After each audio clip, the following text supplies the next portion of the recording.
បាទសួស្តីអ្នកទាំងអស់គ្នាអញ្ចឹងនេះគឺជាវីដេអូភាគទី5ដែលយើងបន្តមេរៀនរបស់យើងទៀតគឺ Microsoft Word បាទអញ្ចឹងអ្នកនរគ្នាបើកកម្មវិធី Microsoft Word មកអញ្ចឹងនៅក្នុងមេរៀននេះខ្ញុំបង្ហាញអំពីការដាក់រូបភាពនិងការគូស save មួយចំនួននៅក្នុងកម្មវិធី Word ហ្នឹងបាទអញ្ចឹងយើងបើកកម្មវិធី Word មកបន្តទៅយើងចុចពាក្យថា blank document មកបាទចឹងដើម្បីដាក់រូបភាពនៅក្នុងកម្មវិធី Word គឺជាធម្មតាគឺអ្នកទាំងអស់គ្នាចូលកន្លែង menu insert នេះបាទបន្ទាប់ទៀតយើងយកកន្លែង picture នេះហើយយក this device មានន័យថារូបភាពហ្នឹងវាយកចេញពីម៉ាស៊ីនកុំព្យូទ័ររបស់យើងបាទអញ្ចឹងចុចកន្លែងហ្នឹងមកបាទអញ្ចឹងយើងយករូបភាពមួយយកមកដាក់មកបាទអញ្ចឹងឧទាហរណ៍ថាខ្ញុំយករូបភាពមួយនេះយកមកដាក់បាទនេះអញ្ចឹងយើងបានរូបភាពរបស់យើងហើយបាទអញ្ចឹងរូបភាពយើងយកមកដាក់យើងទាញតំណាការទេអញ្ចឹងដើម្បីទាញបានកាន់តំណាក៏បានគឺយើងចុច mouse ស្ដាំបាទបន្ទាប់ទៀតយើងយកកន្លែងនេះ wrap text បាទអញ្ចឹងបន្ទាប់ទៀតអ្នកនរគ្នាអាចយក behind ក៏បានឬក៏យក front text ក៏បាននេះយក behind ក៏បានឬក៏យក in front text ក៏បានអញ្ចឹងអ្នកនរគ្នាយក behind នេះមក behind text អញ្ចឹងបន្ទាប់ពីអ្នកនរគ្នាយកហើយអ្នកនរគ្នាអាចចង់ចាប់ទាញវេទនាក៏បានដែរបាទអញ្ចឹងយើងអាចចាប់បាទសេរីវាបានតាមចិត្តយើងចង់ទាញតំណាសេរីបែបណាគឺបានបែបហ្នឹងអញ្ចឹងកន្លែងហ្នឹងគឺជាការបាទយករូបភាព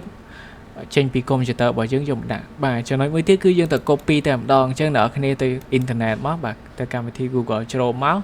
តោះទៀតអ្នកនរគ្នា search ពាក្យអីមួយដើម្បីយករូបភាពឧទាហរណ៍ខ្ញុំយករូបភាពមួយពី AI បាទអញ្ចឹងខ្ញុំចង់បានរូបភាពណាមួយរូបភាពមួយនេះមួយបាទបន្ទាប់ទៀតខ្ញុំចុច mouse ស្ដាំយកពាក្យថា copy image បាទ copy image បន្ទាប់ទៀតយើងដាក់ cursor នៅខាងនេះមួយបាទយើងចុច control V នៅលើ keyboard របស់យើងមកនេះបាទអញ្ចឹងវានឹងផាសរូបភាពនឹងចេញមកហើយបាទអញ្ចឹងអ្នកនរគ្នាចុច control ជាមួយនឹងអក្សរ V នេះបាទអញ្ចឹងរូបភាពនឹងដូចគ្នាគឺយើងចាប់ទាញវាអត់កើតទេបាទអញ្ចឹងអ្នកនរគ្នាចុច mouse ស្ដាំដូចគ្នា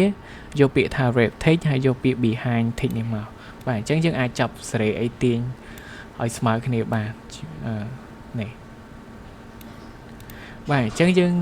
ចេះដាក់រូបភាពឲ្យតាមវិធីពីរហ្នឹងទី1គឺ local មានន័យថាយើងយកចេញពីម៉ាស៊ីនកុំព្យូទ័រយើងផ្ទាល់ទី2គឺយើងទៅ copy ពីអ៊ីនធឺណិតបាទអញ្ចឹងអ្នកគ្នាចេះដាក់បាទអញ្ចឹងខ្ញុំសូម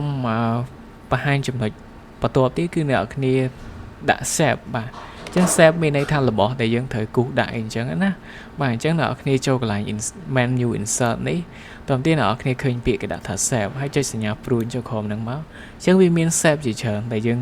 ចង់ប្រើមួយណាគឺយើងអាចយកទៅប្រើការបានអញ្ចឹង save ទី1នេះខ្ញុំសូមបង្ហាញអំពី rating ក៏មានន័យថាការគូសបាទប្រអប់អីណានេះអ្នកគ្នាគូសមកបាទអញ្ចឹង save ធម្មតាយើងគូសបែបហ្នឹងអញ្ចឹងគូសមកវាចេញ default បែបហ្នឹងបន្ទាប់ទៀតអ្នកគ្នាចង់ដាក់ពណ៌អូតូនៅលើនេះ firewall ក៏បានដែរឬមួយអ្នកគ្នាឃើញកន្លែងនេះជាអីបាទ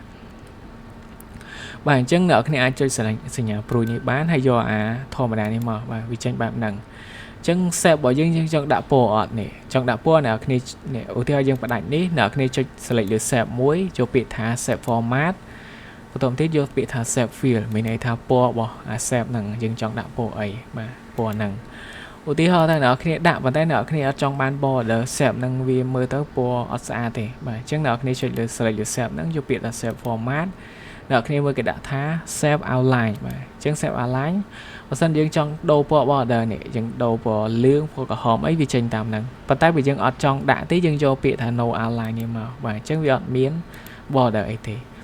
បាទមួយទៀតចង់ដាក់សម្ោលអីរបស់ save ហ្នឹងអញ្ចឹងអ្នកគ្នា select លើ save ហ្នឹងយក save format នេះយក save effect បាទអញ្ចឹងអាចយក preset នេះក៏បានឬក៏យកកន្លែង shadow នេះហើយអ្នកគ្នាចង់ដាក់សម្ោល style បែបណាគឺអាចយកទៅតាមអ្វីដែលយើងចង់បានមកអញ្ចឹងវាចេញរៀងសម្ោលអីចឹងទៅបាទអញ្ចឹងយើងទៅកន្លែង menu insert ទៀតបាទអញ្ចឹងយកកន្លែង save បាទអញ្ចឹងឧទាហរណ៍យើងយក save មូលនេះម្ដងឈ្មោះថា overall បាទអញ្ចឹងនៅពេលដែលយើងទាញអូសវាធម្មតាវាចេញអញ្ចឹងវាអត់ចេញមូលទេបាទវាចេញនេះវាចេញរៀងអីចឹងទៅដើម្បីឲ្យចេញមូលបានគឺអ្នកនរគ្នាពេលចាប់គូសវាហ្នឹងគឺអ្នកនរគ្នាចុច shift នៅលើ keyboard ឲ្យជាប់បាទអញ្ចឹងយើងទៅ menu insert សាថ្មីយកពាក្យកន្លែង shape ហ្នឹងយកពាក្យ over ហ្នឹងហើយចុច shift នៅលើ keyboard ឲ្យជាប់ហើយគូសមកបាទអញ្ចឹងគូសទៅវាចេញមូលស្មើស្អាតហើយបាទគឺបែបហ្នឹងអញ្ចឹងយើងអាចបាទធ្វើ style ទៅតាមតម្រូវការអីផ្សេងៗបានអញ្ចឹងកន្លែងហ្នឹងគឺយើងចេះបាទដាក់ shape អីមួយចំនួនហ្នឹងបាទ mà chẳng nhưng cho menu insert mà xa tiết nhưng do lại xếp nó chẳng đỡ cái này trong ban xếp bám ná của bạn này cứ miên chỉ tràn tờ tam đồng rời ca để dừng ai thay cho tờ pra bàn á chẳng dừng trong pra mùi ná cứ dừng pra nơi cái lạnh xếp mùi nằng và miền pyramid và miền chợ ta con cay miền ấy nữa và trong mà ra chana bám ná cứ xếp nằng ấy bạn chẳng chăm chụp cái này nơi video bật tỏ tiết